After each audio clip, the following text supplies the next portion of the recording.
Hello, this is Paloma. I come back with the story the sky is telling for the next few days. Beautiful family, thank you for sharing space with me. So, as promised, I'm here to talk about the full moon in Capricorn that we're having on the 10th of July. This is happening at the 18th degree of this, the School of Sacred Structures and Bones. This is really a reality checkpoint, to be honest. Perhaps you remember on the 30th of December 2024, like 100 years ago, we had a new moon in Capricorn. I think it was at the 9th degree. And this actually was in sync with the year, with the calendar year, which doesn't happen often. So it had this energy of like New Year's intentions, right? So we are going to be sort of reflecting and evaluating where we are at in terms of what we thought we wanted or what direction we were investing our energy towards at the beginning of this year. And also that new moon was the first new moon in 16 years without Pluto in the territory. So that was significant, like the opportunity to actually start rebuilding or regenerating the space where Pluto was. Therefore, this full moon in Capricorn is also the first full moon we've experienced in a very long time without the presence of Pluto. To be very honest, I don't know if I've mentioned this before. I have a lot of Capricorn, Sun, Rising, Mercury. And the first few months of this year to me felt like this Capricorn area of our lives, especially if you have very personal energy there, felt like a post-war zone. Like everything felt in sort of ruins. And it has been a journey of really regenerating and starting to rebuild these new structures without, all of those things that Pluto had to purge. For us as a collective and personally. So what are these things? I would say the idea of letting go of these structures that weren't in service to truth, to freedom, to the highest purpose of your soul and to the highest purpose of all. Also structures that were extremely attached to whatever should be, conditioned by family, culture, and society. Because that's very Capricorn in its shadow. It confuses tradition and the honoring to ancestors with a loyalty that keeps re-editing wounds through the rigidity of structures. I hope this is making sense. So it's really the old story of hustle, productivity, ambition, and success. And we've been cleansed from this. So now we have a first moment, a first reality check of where we are at in terms of what success, what objectives, what ambition means for us now. And I'm sure it's very different than it was many years ago, but I'm sure it's also different from what you thought this was at the beginning of 2025. So there's a moment of awareness through here, because we've been really assessing this space in the world, in ourselves, and perhaps with more awareness, with more consciousness, with more connection to the original energy of this school, the purity of the school of Capricorn, that in the original myth, the Babylonian myth, it's this fish goat. Perhaps you've seen it, which speaks, the story actually comes that these creatures came from the water with the memory of origin into the earth. And the idea of the fish goat also speaks to reaching the heights, as the goats, and reaching the depth. It's truly a school of spiritual mastery because this is the last school of earth. So the spiritual work of Capricorn is the materialization. See, it's consolidating a legacy, because this energy, Capricorn, knows that whatever he or she decides and brings forward will actually permeate 7 generations behind and 7 generations ahead. And that's why there is a sense of responsibility, of commitment, and even discipline in the earth of Capricorn. Actually, the axis of Cancer Capricorn, I call it the axis that builds culture and in service to community. So this full moon perhaps will show us that what we thought was our objective, or maybe even our profession or vocation, we might be doubting or questioning these things in our lives, our dreams also, have lost pertinence at this point, or in the context of who we are, or who we have. I'm not sure if the word is become, but we have completed a lot of ourselves through this journey. And in this updated version of the I am that I am, perhaps what we thought we wanted has changed. And I think there is a realization around those subjects right now, this reality check. 6 months have gone by, not to mention the other 16 years. And we started off in a direction, and where we are now, I think this is a good inquiry, like how is the administration of my energy and my time. This is very Capricorn kind of thing, because this is the structure of our days, how we administrate time and energy. And is this structure actually holding me, or being the support for my freedom, for my creativity, for my dreams, for my visions, no, or not? Because the ruler of Capricorn is Saturn, who, as perhaps you remember, entered Aries this year, is almost in the conjunction there with Neptune. And by the moment of this full moon, he is actually stationary, which means he's going to start retrograde motion on the 13th. So he's very strong in his symbolism and his energy. When a planet is stationary, he's very close to the Earth, so we feel him. Okay. He is in Aries, which is the energy of beginnings, of pioneer energy, of entrepreneurship, of like this, the energy of the dawn, of sunrise, no? And next to Saturn, which is the planet of the dream world and the vision. So we have here, it's interesting, no? We have here the planet of reality, tangible reality and consolidation, structure and boundaries, next to the planet of visions, dream worlds, inspiration and spirituality. So the idea, of course, is for us to build and create new structures for these visions and these dreams. But they are in this almost conjunction through 2025. So this is important to know, because they're both going to be retrograde now. In order for us to not get too frustrated with things not being fully consolidated now, we need to understand we are sort of rehearsing and also still dissolving these old structures and idea of self, so we can fully enter this energy on 2026 when they will actually conjoin. This is the thing we are like paving, or like, what's the word, cimiento? Creating the foundations for this, but this is not the last form of it. So if that is understood, we can play with this energy like that, no? Like we are preparing, rehearsing, setting foundations, and we are going to be assessing a lot through this retrograde motion. There is the possibility that we feel like there's an identity that is being dissolved here, or an identification of the I am, so that this more aligned version can emerge, more integrated in all our dimensions version can come forward. So there is, to me, it's actually a full moon that is quite reflective, that it's like doing this revision of the updated version of who I am, this new vision that I have, and the commitment and the work that this is going to imply, because there are no shortcuts with Saturn, no? So in front, we're going to see the Sun in Cancer, of course, doing this very deep emotional illumination revision. And there's always an invitation with this axis to actually check the balance between the inside and the outside, the intimate experience of life and the very public, for example, experience of life. And where's the balance in that? And also, the invitation, I would say, is to like truly make space and honor our emotional needs and how we feel.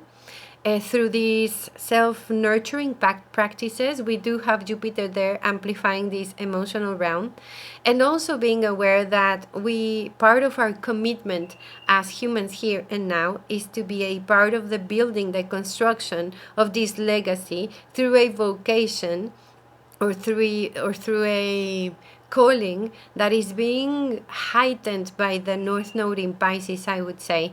So this goes as a looking into the balance of within and without in ourselves as individuals, but also in our collective participation. So the moon, I mentioned the nodes because the dialogues of this full moon are precisely with the nodes of fate or the nodes of karma. So it feels very karmic, divinely guided, supported. It feels like an inflection point of becoming truly aware of some reality, and there's a lot of accountability around the energy of this full moon and decisions also, because whenever the nodes are activated like this, it just brings choice points to our lives. No, I would invite us to choose with the idea that we are creating with new structures, like that story, singing the bones, so they can be reshaped in a structure that will actually hold and support freedom, peace, maybe even a more calmed lifestyle versus the other version in Capricorn, which is just hustle, hustle, no? And this will probably happen by identifying and listening where our energy and our time actually thrive, and where we are being burned out or drained. This will be also the kind of realization that can show up here. Noticing how valuable your energy, your attention, and your time are, and making choices from there. Actually, there is a configuration and an aspect where implies the nodes, the sun, the moon, and also Mars in Virgo. So the full configuration is called the mystic rectangle. It's beautiful, no? It speaks to feeling like a calling to be a part of important causes. Like, it gives a lot of possibility for us to display talent. It speaks of the like a efficient and like a talented way of producing. It's actually, even though it's called the mystical rectangle, it speaks to practical mysticism. That's what I want to say. So it does speak to change as an answer to aligning ourselves with a more spiritual way of my God, aligning ourselves with a more spiritual way of experiencing practical life. Yes, got it. Okay. It is actually, it's nice because the comparison they usually do with the rectangle, the mystical rectangle, is of foundations, like the good foundations of a house, where the tensions and the weight and all of these dynamics actually create the stability for all of these support points to hold it all together. So that's the idea, and maybe perhaps what we can envision and see and also harvest through this full moon. This aspect is quite dynamic, it's not static at all, and it's about cultivating awareness through experience. And this is also a very Capricornian thing and also very Toltec thing, which is to be a person of experience and not a person of theory. No, it's instead of staying in the realm of theory, how do we embody this into a lived experience, and therefore, now we have the mastery of it. It's also an aspect that calls in and also sort of gifts equanimity when we go through challenges, and because it allows us to have an ability like of enough distance for us to observe what's happening. These are the oppositions, always like I can see you, and we can truly have a more objective point of view. And then the other dialogues, which are harmonic, provide like resources for us to respond as in responsibility, right? There is some serenity that can be called upon through this sky. It's associated as well with our capacity to act as a doorway towards a new state of spiritual mastery, and to like make good use of the past experiences as well. No, that's the thing with the mastery of this rectangle, and it's quite synchronic that is happening in the Capricorn full moon. I think it's beautiful. Having said all of this, We do know Urano just entered Géminis. Venus is also there, accelerating everything. Jupiter is expanding the emotional realm, and Jupiter, I think we're gonna finally start feeling the beauty of Jupiter, actually, because by the time, a few days after the full moon, he's gonna be far enough from the sun so we can actually start feeling the blessing of his arrival to the waters of origin, the maternal waters and the Milky Way memory waters that we can drink from. I think part of the beauty of a full moon in Capricorn, which is in this axis with Cancer, is that we can honor and express gratitude to the memory in service to the future. Because this is also Jupiter in Cancer, no? He is in the sign of memory and ancestry right now, but he's a planet that looks towards the future, no? So there is this movement. I honor, I express appreciation and gratitude so I can actually move towards that future, because Jupiter is looking towards the future, and so is Urano. Mars is there in Virgo, bringing this attention to detail, and also this, I would say, devotional inclination through our actions if we choose to attune with that. The thing is, Mars is approaching the south node. There will be it's like a depuration, like a purge of service as well, how we experience service and sacrifice, and these perfectionism patterns that are lacking, or that are limiting the full expression of our gifts, and we are needed right now in the fullness of our gifts.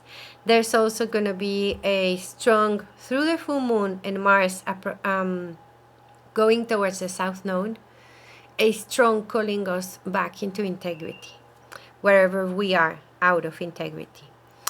I think if we want to jump into the velocity of Urano, that might feel perhaps exciting for some, but it doesn't seem wise with the energy of the full moon and the retrograde energy, because I think that's where we can actually experience some frustration.